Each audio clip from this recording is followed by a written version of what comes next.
got into making movies by liking professional wrestling. I had one of those wrestle dummy guys, and me and my friends would videotape ourselves wrestling them, and then we just got tired of doing that, and we just started doing Mad TV skits that we saw on Mad TV, and eventually tried doing our own stuff.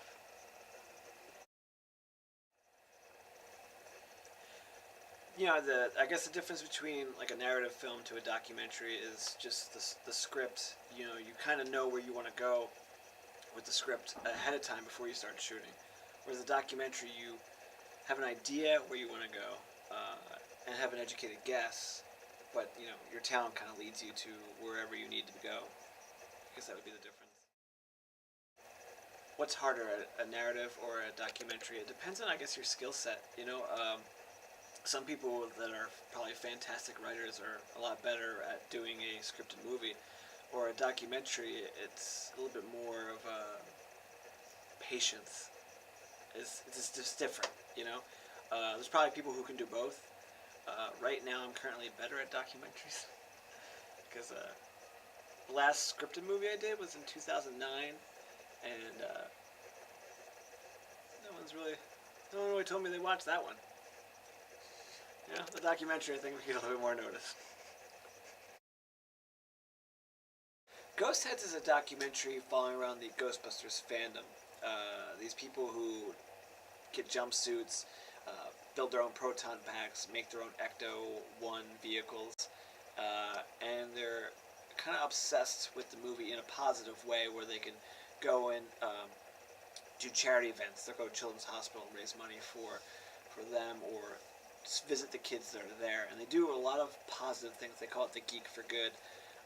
But also it builds community and identity. So it's a movie that follows around these guys that just love the movie.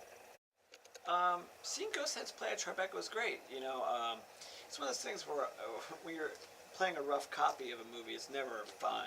You know, because you know what you have to fix, and everyone feels that because it's a rough edit, they can then come to you with their suggestions, which is never good. It was cool because Tribeca's huge and it was awesome. But I would have loved to have had a finished movie, you know. But maybe next time. Maybe next time. If I had to explain what I do to someone who doesn't understand or isn't in, I guess, this sort of thing, it just doesn't. I can't. Like, I'll tell you. The thing I try to explain to my mom what I do, and she doesn't get it. And I remember at one time I met with a music publisher, because we'll get music rights for songs. And this guy was 50 years old, and I'm 30, and we're both talking about how our mothers just don't understand what we do. I guess I could say I'm a professional puzzle builder, whereas every day I'm getting different pieces of a puzzle.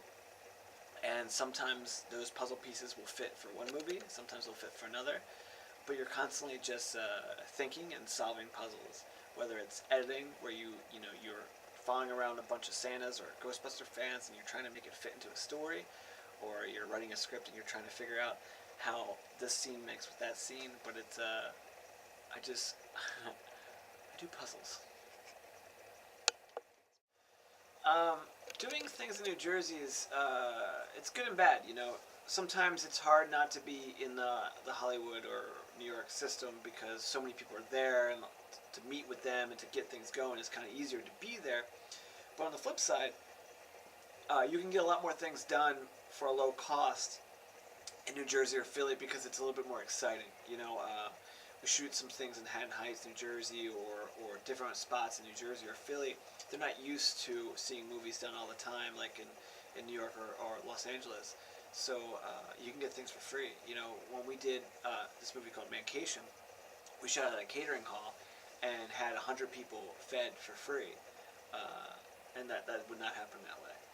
So sometimes it's harder because you have to get people here, but it's sometimes easier because you just don't have to pay us for much. A favorite memory I have shooting this movie we did called Booted. It's a rule of ours to have a professional wrestler in every single one of our movies, and we got Jim the Animal Neidhart in it, and it was my job to make sure he got to set, which was a strip club that day. And we stopped at a CVS beforehand because he was tired and he wanted 5-hour energy drinks. And he went in the back, opened up 2 5-hour energy drinks, slammed them, and go, "No, these are sour. Let's go," and didn't pay for them. You just let the anvil do what the anvil wants, and I guess that would probably be one of my favorite moments. That, and when we were shooting I Am Santa Claus, I looked down in the bathroom stall and saw red pants on the bottom, and I had to film it. So those are 2 different moments that I find very funny.